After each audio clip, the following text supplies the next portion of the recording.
মাওলানা নবী আছে কানে শুনি জীবনে নবী দেখলাম না দয়াল নবীকে না দেখাইয়ে কবর দেশে নিও না আল্লাহুম্মা সাল্লি আলা مولانا محمد وعلى علي مولانا يا رسول الله حبيبي خالق تاتوي बरगुज़िज़ा जुल जालाले पाक बेहम तातोई अल्लाहुम्मा सल्ली अला सय्यिदना मौलाना मुहम्मद वअला आले सय्यिदना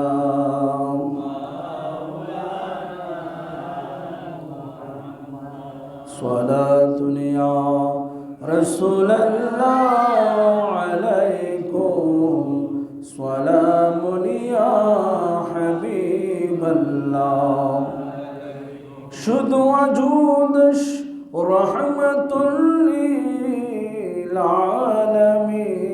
للعالمين مسجد شد हमारो ये ज़मीन صلاة يا رسول الله عليكم سلام يا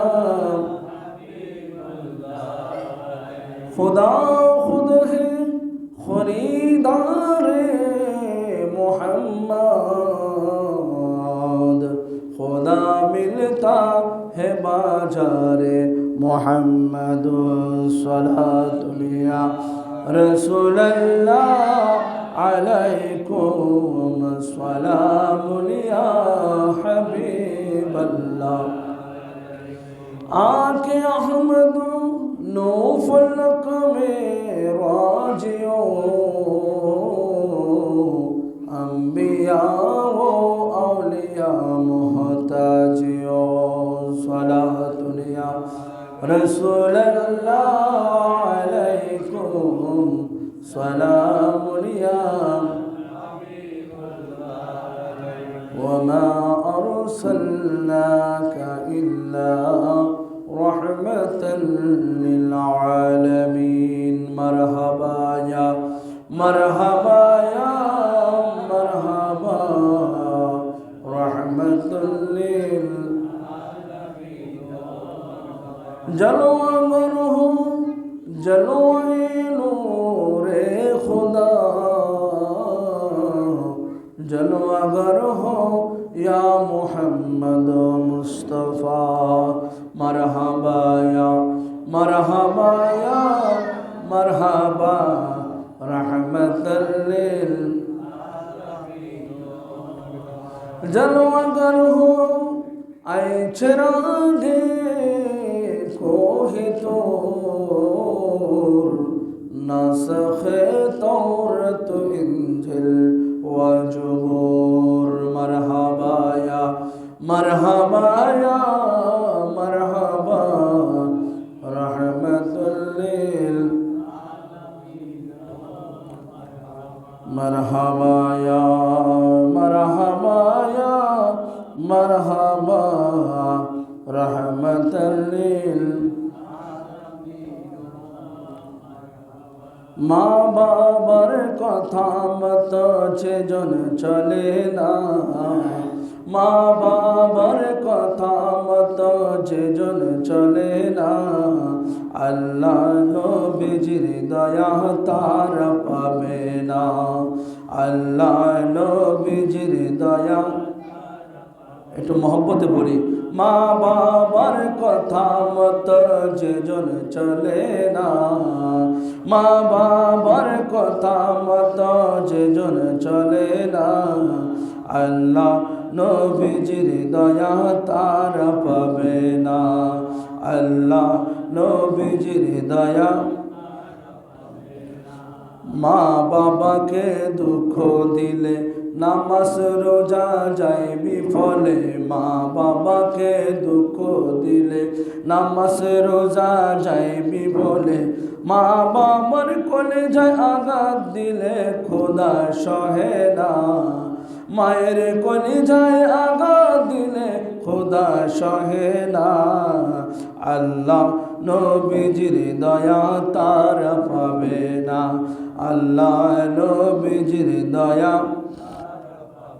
মা বাবার কথা মতো যেজন চলে না, মা বাবার কথা মতো যেজন চলে না, আল্লাহ নবীজির দয়া না, আল্লাহ নবীজির দয়া। মা বাবা অতি আপন, মা বাবারে কর যতন, মা বাবা অতি আপন, মা বাবার কর যতন, তিন কথার সাথী পায়া ভুইলা যায় না, তিন কথার সাথী পায়া ভুইলা যায় না, আল্লাহ নবীজির দয়া তার পাবে না, আল্লাহ নবীজির দয়া। মা বাবার কথা মতো যেজন চলে না, মা বাবার কথা মতো যেজন চলে না, আল্লাহ নবীজির দয়া, আল্লাহ নবীজির দয়া। জান্নাতের ঠিকানা খুঁজে তুমি পাইবা না, জান্নাতের ঠিকানা খুঁজে তুমি পাইবা না, মা বাবার পায়ের নিচে খুঁজে দেখো না, মা বাবার পায়ের নিচে খুঁজে দেখো না, আল্লাহ নবীজির দয়া তারা পাবে না, মা বাবার কথা মতো যেজন চলে না, মা বাবার কথা মতো যেজন চলে না, আল্লাহ নবীজির দয়া। জান্নাত মায়ের পায়ের নিচে বলছেন নবী হাদিসেতে, জান্নাত মায়ের পায়ের নিচে বলছেন নবী হাদিসেতে, দয়াল নবীর কথা তোমার ভালো লাগে না, দয়াল নবীর কথা তোমার ভালো লাগে না, আল্লাহ নবীজির দয়া তারা পাবে না, আল্লাহ নবীজির দয়া। মা বাবার কথা মতো যেজন চলে না, মা বাবার কথা মতো যেজন চলে না, আল্লাহ নবীজির দয়া না, আল্লাহ নবীজির দয়া। উপস্থিত মুআজ্জিজ মহতরম, সম্মানিত মুরিব্বিনে আযম, সম্মানিত মুসলিনে কেরাম, সকলকে আমি আমার অন্তর এবং অন্তরস্থল থেকে সালাম দিচ্ছি। আসসালামু আলাইকুম ওয়া রাহমাতুল্লাহি তাআলা ওয়া বারাকাতুহু। সর্বপ্রথম আল্লাহ জাল্লে শানুহুর মহান আজিমুশান দরবারে লাখ কোটি শুকরিয়া জ্ঞাপন করছি যে আল্লাহ রাব্বুল আলামিন আহকামুল হাকিমিন আজ রজব মাসের 6 তারিখ, রজব মাসের পহেলা খুতবা, আল্লাহ তাআলা আমাদের সকলকে আল্লাহর মেহমান হিসাবে আসার তৌফিক দান করেছেন। উচ্চ আওয়াজে বলি আলহামদুলিল্লাহ। সাথে সাথে দুরুদ ও সালাম মুকদ্দম করি হায়াতুন নবী, জিন্দা নবী, মৌলা নবী মুহাম্মদুর রাসূলুল্লাহ সাল্লাল্লাহু আলাইহি ওয়াসাল্লাম নূরি কদম মুবারকে উচ্চ আওয়াজে বলি আলহামদুলিল্লাহ। সমগ্র বিশ্ব ব্রহ্মাণ্ডে যে সকল হক্কানি আল্লাহর ওলিগণ পৃথিবীর জমিন থেকে পর্দা নিয়েছেন, নিজ মাজার শরীফে আরাম ফরমাচ্ছেন, সকল আল্লাহর ওলিদের দরবারে জানাই সালাম, উচ্চ আওয়াজে বলি আলহামদুলিল্লাহ। প্রিয় হাজরিন, এটা হচ্ছে রজব মাস। রজব, এই রজব মাসকে বলা হয় মুরাজ্জাব, অর্থাৎ সম্মানিত। সম্মানিত অর্থাৎ রজব শব্দের অর্থ হচ্ছে প্রাচুর্যময়, আবার আরেকটি অর্থ হচ্ছে সম্ভ্রান্ত। সম্ভ্রান্ত অর্থাৎ এই রজব মাসটি হচ্ছে প্রাচুর্যময় সম্মানিত মাস। প্রাচুর্যময় সম্মানিত মাস। তো আল্লাহর নবী মুহাম্মদুর রাসূলুল্লাহ সাল্লাল্লাহু আলাইহি ওয়াসাল্লাম বলেন, রজবু শাহরুল্লাহ, রজব হচ্ছে আল্লাহ তাআলার মাস।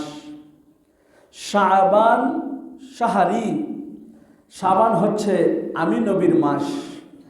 আর রমদানু শাহরু রমদানু উম্মতি, আর রমজান হচ্ছে আমার উম্মতের মাস। বলি সুবহানাল্লাহ। হযরত উম্মে সালমা রাদিয়াল্লাহু তাআলা আনহু তিনি বলেন যে আল্লাহর নবী মুহাম্মদুর রাসূলুল্লাহ সাল্লাল্লাহু আলাইহি ওয়াসাল্লাম কোমরে কাপড় বেঁধে তিনি রজব মাসে ইবাদত করার জন্য তিনি খুব উৎসাহী ছিলেন। বলি সুবহানাল্লাহ। ইবাদতের জন্য, আমলের জন্য তিনি এত উৎসাহ ছিলেন যে হযরত আয়েশা রাদিয়াল্লাহু তাআলা আনহা তিনি বলেন, আল্লাহর নবী মুহাম্মদুর রাসূলুল্লাহ সাল্লাল্লাহু আলাইহি ওয়াসাল্লাম যে রজব মাসে তিনি 10টা রোজা রাখতেন। কয়টা রোজা? 10টা রোজা। আর শাবান মাসে 20টা রোজা রাখতেন, আর রমজানে 30টা রোজা রাখতেন। বলি সুবহানাল্লাহ। বাইহাকি শরীফের মধ্যে এসেছে যে হযরত আয়েশা রাদিয়াল্লাহু তাআলা আনহা বলেন যে আল্লাহর নবী মুহাম্মদুর রাসূলুল্লাহ সাল্লাল্লাহু আলাইহি ওয়াসাল্লাম বলেছেন যে রজব মাস যে ব্যক্তি রজব মাস পেয়ে আমল দ্বারা, বন্দিগি দ্বারা অন্তরে মনের মধ্যে চাষাবাদ করল না, যে ব্যক্তি শাবান মাস পেয়ে অন্তরের আগাছা এগুলো পরিষ্কার করল না, সে ব্যক্তি রমজান মাসের ফসল তুলতে পারবে না। অর্থাৎ আল্লাহর নবী এটা বোঝাতে চেয়েছেন যে যখন রজব মাস আসে তোমরা রমজানের জন্য প্রস্তুতি গ্রহণ করো। বলি সুবহানাল্লাহ। কেন প্রস্তুতি গ্রহণ করব? কেননা শাবান মাস হচ্ছে আগাছা পরিষ্কার করার মাস। অন্তরের মধ্যে অনেক ময়লা আবর্জনা আছে কি নাই? তাহলে রজব মাস থেকে শুরু করে শাবান মাস সাথে নিয়ে রমজান মাস পর্যন্ত জিকিরের মাধ্যমে, রোজা রাখার মাধ্যমে আমাদের অন্তরগুলো কি করতে হবে? ধুয়ে মুছে পরিষ্কার পরিচ্ছন্ন করতে হবে জিকরুল্লাহ মাধ্যমে এবং দুরুদে মুস্তাফার মাধ্যমে। বলি সুবহানাল্লাহ। তো এই রজব মাস অত্যন্ত প্রাচুর্যময় সম্মানিত মাস। এই মাসে আল্লাহর নবী বেশি বেশি পড়তেন আল্লাহুম্মা বারিক লানা ফি রজাবা ওয়া শাবান ওয়া বাল্লিগনা রমাদান। আল্লাহর নবী বেশি বেশি পড়তেন। প্রত্যেকটা ওয়াক্ত নামাজের পরে নবীজি পড়তেন, প্রত্যেকটা নফল নামাজের পরে নবীজি এই দোয়াটা পড়তেন আল্লাহুম্মা বারিক লানা ফি রজাবা শাবান ওয়া বাল্লিগনা রমাদান। অর্থাৎ এই রজব মাস আমাদের চাষ করতে হবে, আমলের চাষ। কিসের চাষ? ইমানের সাথে আমলের চাষ আমাদেরকে করতে হবে। কিভাবে করব? আমাদেরকে নফল নামাজ পড়তে হবে, বেশি বেশি করে কি করতে হবে? নফল নামাজ, তাহাজ্জুদের নামাজ। তারপর এশার নামাজের পরে আপনি সারা রাত আপনি নফল আবাদত বন্দেগী করতে থাকেন। সারা রাত আপনি আবাদত বন্দেগী করবেন, সৎ পথে চলবেন, হক পথে চলার জন্য আল্লাহর দরবারে সদা সর্বদা ফরিয়াদ করবেন আল্লাহ জাল্লা সাথে যাতে ইমানের সাথে আমাদেরকে দুনিয়া থেকে নিয়ে যায়, আমলের সাথে, ইমানের সাথে। এই জন্য আল্লাহ সুযোগ দিয়েছেন যে 12 মাসের মধ্যে 4টি মাসে সম্মানিত মাস। 4টি মাসের মধ্যে রজব, শাবান এবং রমজান, মুহররম মাস আল্লাহর দরবারে অধিক সম্মানিত, বলি সুবহানাল্লাহ। তো শাবান মাসে আমরা কি করব? রজব মাস হচ্ছে আমল করার, চাষ করার কি মাস, আর শাবান মাস চাষ করার মাধ্যমে অন্তরের ময়লা দূর করার মাস। কেননা আল্লাহর নবী বলতেছেন যে আশ-শাবানু মুকাফফিরু, শাবান হচ্ছে ময়লা দূর করার মাস, আর রমজানুল মুতাহহিরু, রমজান হচ্ছে পবিত্র হওয়ার মাস, বলি সুবহানাল্লাহ। আমাদেরকে শাবান মাসে রজবটা পরিপূর্ণভাবে আমল করতে হবে, যেহেতু এই রজব মাস অত্যন্ত গুরুত্বপূর্ণ মাস। কেন?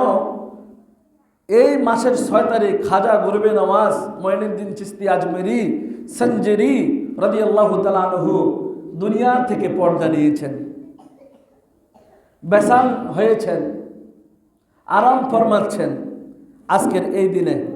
আজকে কি বার? শুক্রবার, 6 রজব। এই রজব মাসে হুজুর খাজা মঈনুদ্দিন চিশতি আজমেরি সঞ্জেরি দুনিয়া থেকে বেসাল হয়েছেন, নিজ মাজার মুবারকে আরাম ফরমাচ্ছেন। তাহলে খাজা গরিবে নওয়াজ মুসলমানদের জন্য, মুসলিম উম্মার জন্য সর্বদা ত্যাগ স্বীকার করেছেন। আল্লাহর নবীর জন্য, আল্লাহর নবীর সন্তুষ্টের জন্য তিনি নিজের জান মাল যা কিছু আছে সব কিছু আল্লাহর জন্য সব ব্যয় করে দিয়েছেন, বলি সুবহানাল্লাহ। আমি আনা সাগর গেছি আজমির শরীফে, সেখানে যে পিতৃরাজের সাথে খাজা গরিবে নওয়াজ যে তুমুল যুদ্ধ হয়েছিল, পানি দেয় না, অনেক নির্যাতন করছিল। তো এই আনা সাগরের পানিগুলো এক লোটার মধ্যে খাজা গরিবে নওয়াজ ঢুকাই ফেলছেন, বলি সুবহানাল্লাহ। পিতৃরাজ বলতেছে যে আমি পানি দিব না, আমি পানি দিব না। খাজা গরিবে নওয়াজ একটা বন্দার মধ্যে আনা সাগরের পানি সব ঢুকিয়ে গোটা আনা সাগরটা কি হয়ে গেল? শুকাই গেল। আমি ওখানে গেছি, দেখলাম বিশাল অনেক বড়। আনা সাগরের পাশে আবার পাহাড় আছে, অনেক সুন্দর।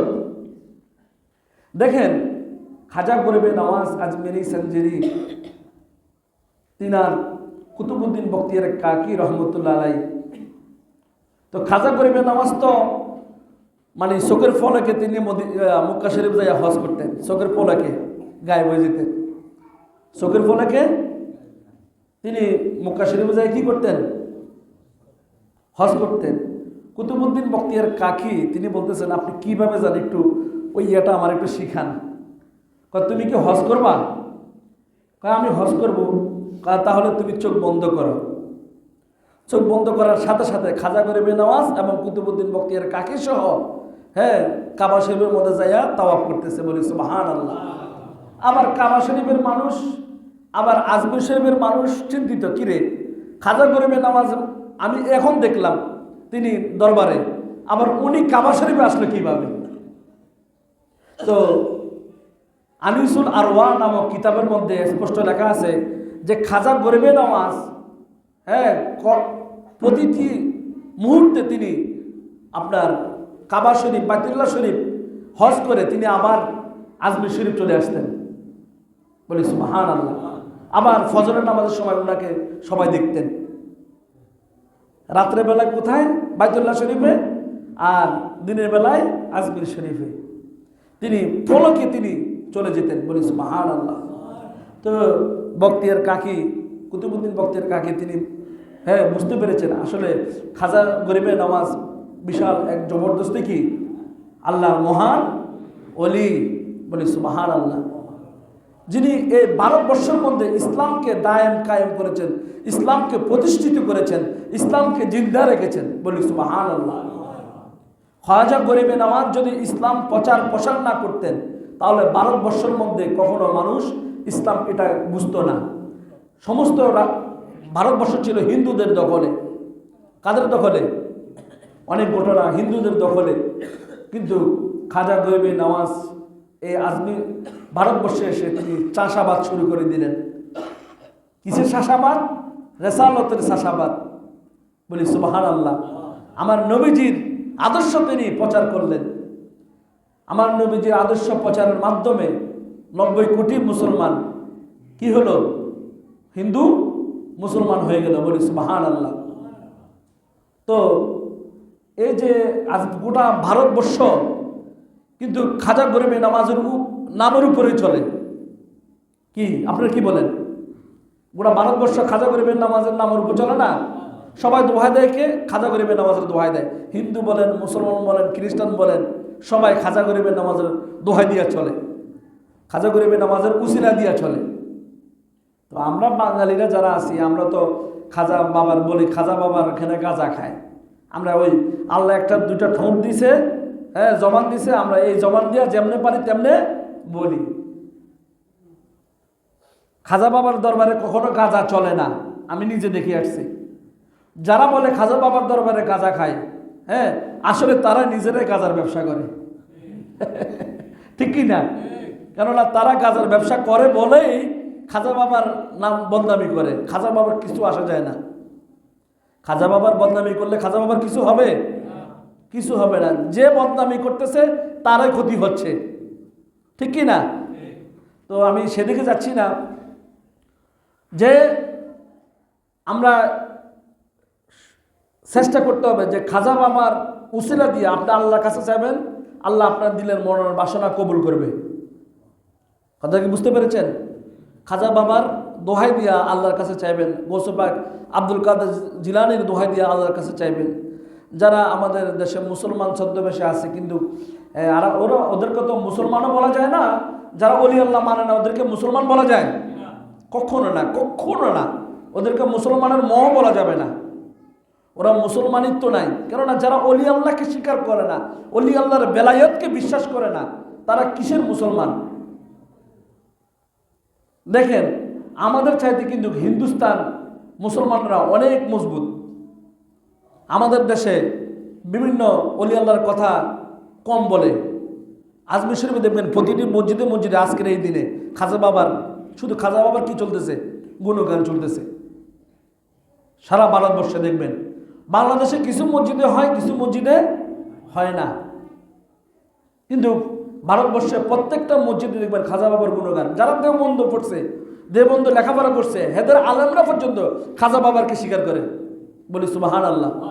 কিন্তু আমাদের বাংলাদেশের নামদারি কিছু কিছু মুসলমান আছে যারা আমরা এটা মানতে চাই না। যাক, ওই আলোচনা পরে করব। আল্লাহ তাআলা আমাদেরকে বুঝার তৌফিক দান করে, বলে আল্লাহুম্মা আমিন। আল্লাহুম্মা সাল্লি আলা মাওলানা মুহাম্মদ ওয়া আলা আলি সাইয়্যিদিনা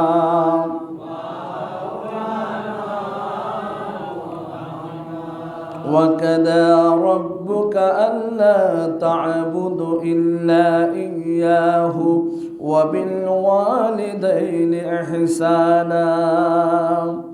আপনার প্রতিপালক নির্দেশ দিয়েছে আল্লাহ ছাড়া কারো ইবাদত করা যাবে না।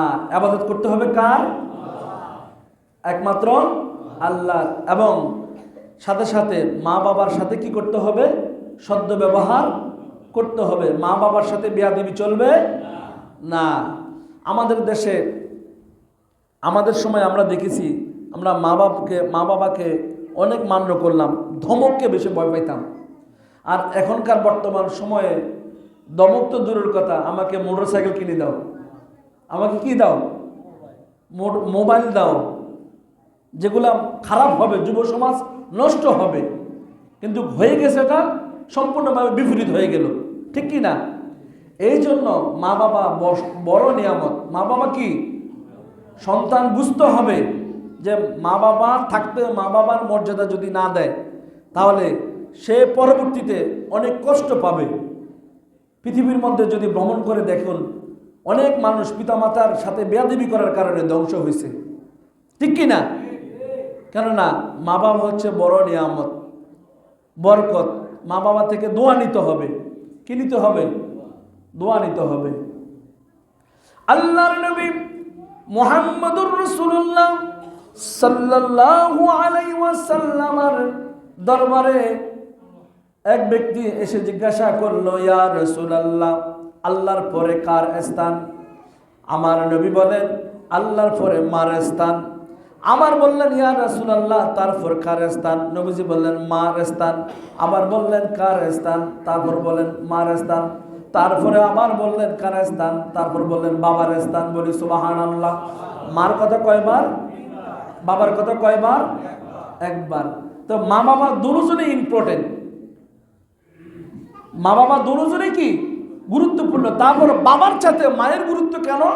কেননা মা 10 মাস 10 দিন গর্ভধারণ করছে, কষ্ট সহ্য করেছে, ঠিক কি না?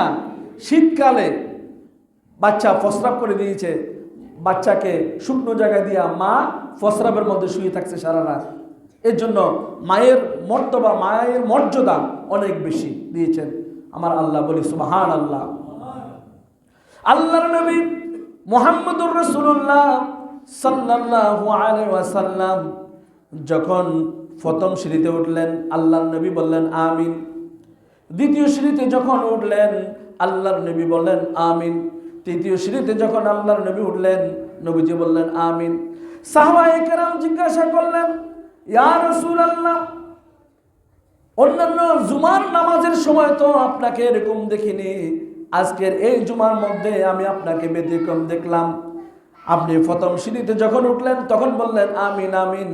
দ্বিতীয় সিঁড়িতে যখন উঠলেন তখন বললেন আমিন আমিন। তৃতীয় সিঁড়িতে যখন উঠলেন তখন বললেন আমিন আমিন। তখন আল্লাহর নবী মুহাম্মদুর রাসূলুল্লাহ সাল্লাল্লাহু আলাইহি ওয়াসাল্লাম বললেন, হযরতে জিবরাইল আলাইহিস সালাম বললেন, যারা আল্লাহর নবী মুহাম্মদুর রাসূলুল্লাহ সাল্লাল্লাহু আলাইহি ওয়াসাল্লামের নাম শুনেছে কিন্তু নবীজির উপর দুরূদ শরীফ পড়ে নাই, সে ব্যক্তি ধ্বংস হোক। আমি বললাম আমিন। আমার নাম শুনেছে, কার? নবীজির নাম শুনেছে, শোনার পরেও নবীর প্রতি দুরূদ পড়ে না, সে ব্যক্তি ধ্বংস হোক। আমি বললাম আমিন। তারপর দ্বিতীয় সিঁড়িতে যখন উঠলাম, যে ব্যক্তি বৃদ্ধ মা বাবাকে পেয়েও মা বাবার খেদমত করার মাধ্যমে জান্নাত লাভ করতে পারে নাই, ওই ব্যক্তি ধ্বংস হোক। আমি বললাম আমিন। হযরত জিবরাইল আলাইহিস সালাম বললেন, যে ব্যক্তি মা বাবা উভয়জনকে পেয়ে বা একজনকে পেয়ে খেদমতের মাধ্যমে জান্নাত অর্জন করতে পারে নাই, আমি বললাম হ্যাঁ আমিন, ওই ব্যক্তি ধ্বংস হোক। জিবরাইল আলাইহিস সালাম বললেন কি? ওই ব্যক্তি ধ্বংস হোক। আল্লাহ রাসূল বললেন আমিন। তারপর যে ব্যক্তি তৃতীয় শ্রেণীতে যখন উঠলেন, যে ব্যক্তি রমজান মাস পেয়েও কিন্তু কি করলো না, ইবাদত বন্দেগী করলো না, নিজেকে ক্ষমা করতে পারলো না, জিবরাইল আলাইহিস সালাম বললেন ওই ব্যক্তি ধ্বংস হোক। আল্লাহ নবী বলতেছেন আমিন।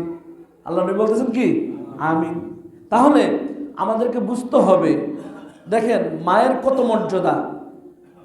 আল্লাহর নবী মুহাম্মদুর রাসূলুল্লাহ সাল্লাল্লাহু আলাইহি ওয়াসাল্লাম ইরশাদ করেছেন, হযরতে আলকামা রাদিয়াল্লাহু তাআলা আনহু নবীজির একজন বিশিষ্ট সাহাবী।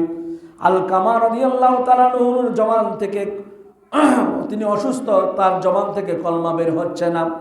সাহাবায়ে কেরাম সবাই দলবল নিয়ে সবাই হযরত আলকামা রাদিয়াল্লাহু তাআলা আনহুকে দেখতে গেলেন।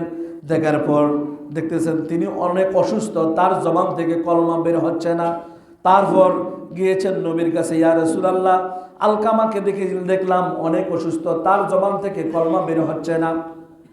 আল্লাহর নবী মুহাম্মদুর রাসূলুল্লাহ সাল্লাল্লাহু আলাইহি সাল্লাম বললেন যে সাহাবারা তোমরা আলকামার মায়ের কাছে যাও, কেন আলকামার জবান থেকে কলমা বের হচ্ছে না? তখন আলকামার মায়ের কাছে যখন গেলেন, আলকামার মায়ে বলতেছেন, আমার সন্তান আমার সাথে বেয়াদবি করেছে। কি করেছে? আমার সাথে বেয়াদবি করেছে, জঘন্যতম বেয়াদবি করেছে। কোন কোন রওয়ায়েতে আছে মায়ের কথাকে বাদ দিয়া স্ত্রীর কথাকে বেশি মূল্যায়ন করেছে। মায়ের কথাকে বাদ দিয়া স্ত্রীকে বেশি কি করেছে? মূল্যায়ন করেছে। কিন্তু মাকে অবমূল্যায়ন করেছে। মা অনেক কষ্ট পেয়েছে, যার কারণে আলকামা রাদিয়াল্লাহু তাআলা আনহু অসুস্থ হয়ে পড়েছে। তার জবান থেকে কলমা বের হচ্ছে না। সাহাবায়ে কেরাম বলতেছেন, ইয়া রাসূলুল্লাহ, আলকামার মায়ের কাছে গেছি, ক্ষমা চাওয়ার জন্য গেছি, কিন্তু আলকামার মা কোনো মতে ক্ষমা করলো না। ইয়া রাসূলুল্লাহ, এখন কি করব? আপনি অনুমতি দেন। আল্লাহর নবী বলেন, এখন তাহলে একটা কাজ করতে হবে, যেটা হচ্ছে তার জন্য আগুনের কুণ্ডলী তৈরি করো। যেহেতু আলকামার মা তাকে ক্ষমা করতেছে না, তাহলে পরকালের আযাবের চাইতে দুনিয়ার আযাব তাকে খেয়ে ফেলুক। একটি অগ্নিকুণ্ড, আগুনের কুণ্ডলী তৈরি করো, সেখানে আলকামাকে নিক্ষিপ্ত করবা, আলকামা জ্বলে পড়ে শেষ হয়ে যাবে। যখন আলকামা রাদিয়াল্লাহুকে আগুনে পোড়ানোর জন্য আগুনের কুণ্ডলী তৈরি করলো, তৈরি করে আলকামা রাদিয়াল্লাহু তাআলা আনহুকে নিয়ে যাচ্ছে আগুনে পোড়ানোর জন্য, তখন আলকামা রাদিয়াল্লাহু তাআলা আনহুর মা বলতেছেন, ও সাহাবীরা, আপনারা আলকামাকে কোথায় নিয়ে যাচ্ছেন? আলকামাকে কোথায় নিয়ে যাচ্ছেন? তারা বলতেছে, আল্লাহর নবী আদেশ দিয়েছেন আলকামাকে আগুনের মধ্যে পুড়িয়ে দেওয়ার জন্য। কেন? আপনি তো ক্ষমা করেন না। নবীজি আমাদেরকে পাঠাইছে আলকামাকে আপনি মাফ করে দেওয়ার জন্য। আপনি যখন মাফ করতেছেন না, তাহলে আলকামার দুনিয়ার আযাব তাকে আগে শেষ করে দেখ। এজন্য আগুনের কুণ্ডলী কি করা হয়েছে? তৈরি করা হয়েছে। এখন আমরা আলকামাকে আগুনে ফেলে দেব। তখন আলকামা রাদিয়াল্লাহু তাআলা আনহুর মা বলতেছেন যে, ঠিক আছে, আমি আলকামাকে ক্ষমা করে দিলাম। আলকামা কি করে দিলাম? তোমরা আমার সন্তানকে আগুনে ফালাইও না, আমার সন্তানকে আগুনে নিক্ষিপ্ত করো না। আলকামা রাদিয়াল্লাহু তাআলা আনহু মা তাকে চিরতরে ক্ষমা করে দিয়েছেন। যখন ক্ষমা করে দিয়েছেন, সাহাবায়ে কেরাম আলকামার সুস্থ হয়ে গেল। আলকামার জবান থেকে কলমা বের হলো, লা ইলাহা ইল্লাল্লাহু মুহাম্মাদুর রাসূলুল্লাহ। আলকামার জবান থেকে কলমা শরীফ বের হয়ে গেল। আল্লাহর নবী মুহাম্মদুর রাসূলুল্লাহ সাল্লাল্লাহু আলাইহি ওয়াসাল্লাম শুনে অনেক আনন্দিত হলেন। সাহাবায়ে কেরাম অনেক খুশি হলেন। আলকামার জন্য, তার মায়ের জন্য আমার আল্লাহর নবী দোয়া করলেন। বলি সুবহানাল্লাহ। প্রিয় হাজিরিন, এই আলকামা রাদিয়াল্লাহু তাআলা আনহু নবীজির একজন সাহাবী। মা যখন সন্তানকে মাফ করবে, আল্লাহও মাফ করবে। মা যখন সন্তানের উপরে অসন্তুষ্ট হবে, আল্লাহও তার উপর কি অসন্তুষ্ট, নারাজ। মা বাবার সন্তুষ্ট, আল্লাহ সন্তুষ্ট। মা বাবা অসন্তুষ্ট, আল্লাহ কি অসন্তুষ্ট। এই জন্য আমাদের সন্তানেরা অনেকেই বুঝে না, তাদেরকে বুঝাতে হবে, তাদেরকে আদর্শ শিক্ষা দিতে হবে, যাতে তারা মা বাবার সাথে কোনো অবস্থাতেই বেয়াদবি না করে। যদি বেয়াদবি করে, সাথে সাথে মা বাবার পায়ে ধরে মাপ চাইতে হবে। কোনো না কোনো এক কারণে আমি আমার মায়ের সাথে যে কোনো জায়গা জমিন বা ইয়ে নিয়ে, মানে আমি মানুষ, আমারও তো ভুল হইতে পারে না? যত বড় আলেম হোক, তারা ভুল হইতে পারে না? কোনো মতে আমি একটা ভুল করে ফেলছি, তখন আমি কান্না করছি, আমার মায়ের ফাদইরা আমি কান্না করছি, মা আমাকে ক্ষমা করেন, আমি ভুল করে ফেলছি। আমার মা হাসি দিয়া আমাকে বুকে জড়িয়া চাপ দিয়া ধরে রাখলেন। তিনি কষ্ট পাইছে, আমি অনুভব করছি। তারপরও পায়ে ধইরা, হ্যাঁ, যে আপনি ক্ষমা না করলে আমি এখান থেকে যাব না, আপনি ক্ষমা করবেন, অথবা আপনি আমাকে হেসে আপনি আমাকে বুঝে দিবেন আপনি আমাকে ক্ষমা করলেন। কথা কি বুঝে আসছে? এইভাবে মায়ের কাছ থেকে দোয়া চাইতে হবে, ক্ষমা চাইতে হবে। মা বাবা যতক্ষণ জীবিত থাকবে, সন্তান ওই সম্পদের কখনো মালিক হতে পারে না। সে জ্ঞানী হোক, গুণী হোক, তারপরও তার মায়ের কাছে সে কি শিশু। মায়ের কাছে কে? সে শিশু। যত বড় জজ হোক, মন্ত্রী হোক, ম্যাজিস্ট্রেট হোক, মায়ের কাছে সে তুচ্ছ। সুতরাং মা বাবার সাথে কোনো অবস্থাতে বেয়াদবি চলবে না। পেয়ারা হাজরিন, যে শেখ ফরিদ রহমতুল্লাহ আলাই মা দিয়েছেন যে বাবা তুমি এই রুটি খাবা, রুটি খেয়ে সাধন ভোজন করবা, সাধন ভোজন করবা। শেখ ফরিদ রহমতুল্লাহ আলাই জঙ্গলে গিয়ে তিনি সাধন ভোজনে মত্ত হইলেন। তিনি এই রুটি সামনে রাখে রাখে বলতেছে, রুটি তোমাকে আমি এখন খাবো না, আমি রুটি এখন যখন সকাল হলো এই রুটি আমি খাবো না, যখন দুপুর হলো আমি এই রুটি খাবো না, যখন সন্ধ্যা হলো আমি এই রুটি খাবো না। নফসকে তিনি সাজা দিয়েছেন, নফসকে তিনি কষ্ট দিয়েছেন, কিন্তু মায়ের হুকুম হচ্ছে ইবাদত বন্দেগী করার প্রারম্ভে তোমার এই রুটি খাইতে হবে, রুটি খাইতে হবে। শেখ ফরিদ রহমতুল্লাহ আলাই এভাবে 12 বছর রুটি না খাইয়া জঙ্গলের মধ্যে সাধন ভোজন করছেন। 12 বছর অতিবাহিত হওয়ার পর এখন বাড়িতে আসলেন। আসার পর মা বলতেছে, বাবা তোমাকে যে আমি যে রুটি দিয়েছি সেই রুটি কি তুমি খেয়েছ?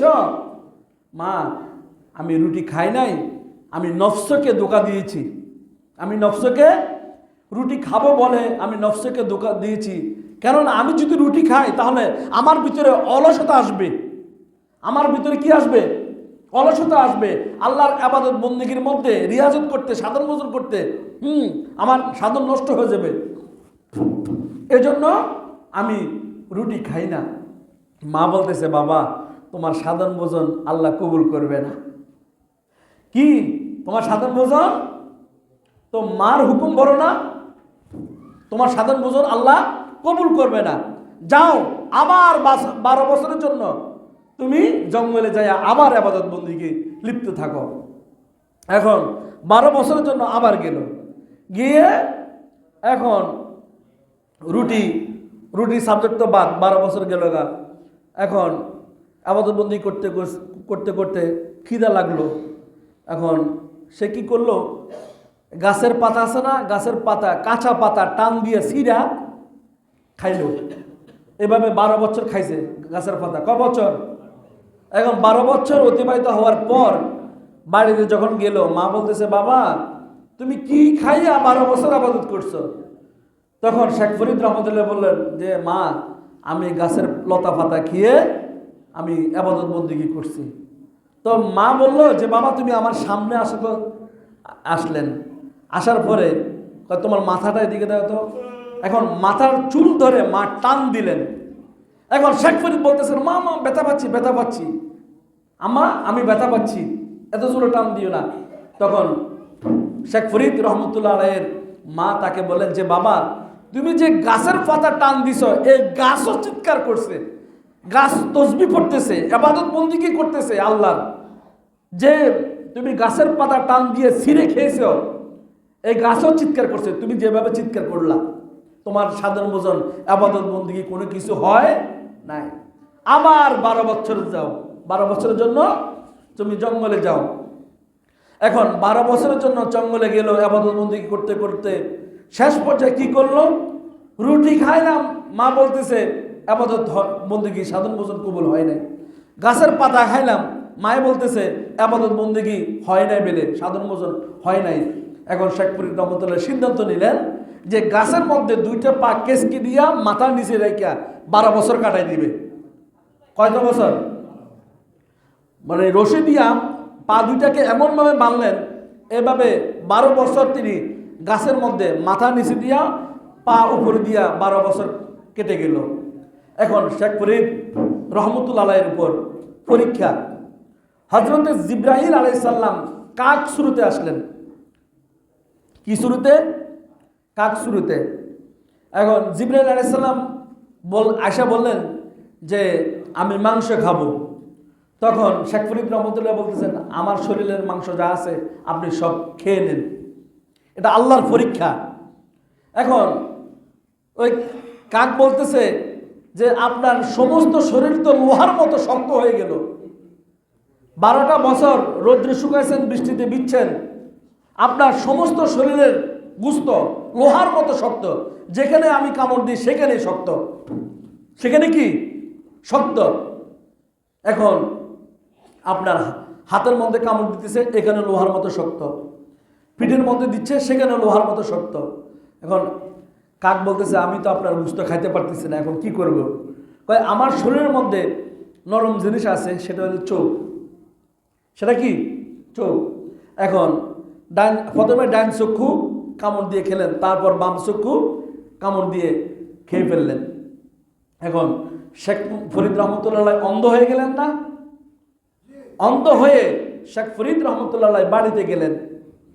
বাড়িতে যাই বলেছেন, মা আমি 12 বছর নিজের নফসকে কষ্ট দিয়েছি, আমি খানা পিনা খাই না, কিছু খাই না, আপনি বলতেছেন আমার কোনো আবাদত বন্দেগী আল্লাহ কবুল করবে না, আমি এত কষ্ট করার পরও। এখন মা, এখন আমি এই গাছের মধ্যে আমার 2টা পা বেঁধে, পা নিচে দিয়া, মাথা নিচে দিয়া 12 বছর কাটিয়ে দিয়েছি। জিবরাইল আলাইহিস সালাম কাকের সুরত ধইরা আমাকে খালি কামড় দেয়, কিন্তু আমার কোনো মাংসই খেতে পারে না, লোহা হয়ে গেছে। এখন শেখ ফরিদ রহমতুল্লাহের মা আল্লাহর কাছে দোয়া করলেন। ঠিক শেখ ফরিদ রহমতুল্লাহের মা যে দোয়া করলেন, এই দোয়ার বরকতে যে চোখ নাই, সম্পূর্ণভাবে শেখ ফরিদ রহমতুল্লাহ সুস্থ হয়ে গেল। আমার আপনার মতো যেভাবে চোখ হয়ে গেল, এভাবে চোখ হয়ে গেল, তাজা চোখ চলে আসলো, বলি সুবহানাল্লাহ। এবং তার বাতিনি চোখ খুলে গেল, সাথে সাথে তার অন্তর্চক্ষু খুললো, সব দেখতে পেল, বলি সুবহানাল্লাহ। মা দোয়া করলেন, আল্লাহ আমার ছেলেকে সুলতানুল আরেফিন বানিয়ে দাও, বলি সুবহানাল্লাহ। এই শেখ ফরিদ রহমতুল্লাহ জগৎ বিখ্যাত একজন আল্লাহর ওলি বনে গেছে, বলি সুবহানাল্লাহ। মায়ের দোয়াতে। কার দোয়াতে? মায়ের দোয়াতে। এখন যুবক ভাইয়েরা, মা বাবার সাথে কি আমরা বেয়াদবি করব? বলেন, মা বাবার সাথে বেয়াদবি করবো না, মা বাবার কথা মতো চলবো, ঠিক কি না? মা বাবা থেকে বেশি বুঝবো না। মা বাবা আমাদেরকে যেভাবে পরিচালনা করেন সেভাবে আমরা পরিচালিত হব, ঠিক কি না?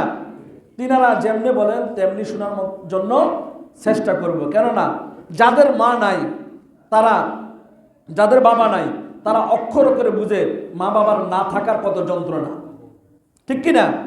মা বাবা না থাকার কত যন্ত্রণা তারা বুঝে। এখন মা বাবা থাকা অবস্থা যদি মা বাবার তাজিম না করেন, তাকরিম না করেন, ইজ্জত না দেন, তাদের খেদমত না করেন, তাহলে আপনার সন্তানও আপনার কোনো খেদমত করবে না। ঠিক আল্লাহ এভাবেই কিন্তু সব সৃষ্টি করেছে। আপনি যদি এখন মা বাবার খেদমত করেন, আপনার খেদমত আপনার সন্তানেরা করবে। আপনি যদি খেদমত না করেন, তাহলে আপনার সন্তানেরা কি করবে না? খেদমত করবে না। এই জন্য আমাদেরকে মা বাবার কথা মতো চলতে হবে। চলতে হবে কি না? আল্লাহ মা বাবার দোয়াতে আল্লাহ আমাদেরকে এই সাধন ভোজন করার তৌফিক দান করুন, বলি আল্লাহুম্মা আমিন। প্যার হাজিরিন, একজন বাবা সে জানে সন্তানকে বড় করতে কত কষ্ট হয়, ঠিক কিনা? কত কষ্ট। পেপার পত্রিকার ঘটনা, বাবা সন্তানকে লেখাপড়া করিয়েছেন, মানুষ করিয়েছেন, কোরআনে হাফেজ বানিয়েছেন, বিদেশ পাঠিয়েছেন।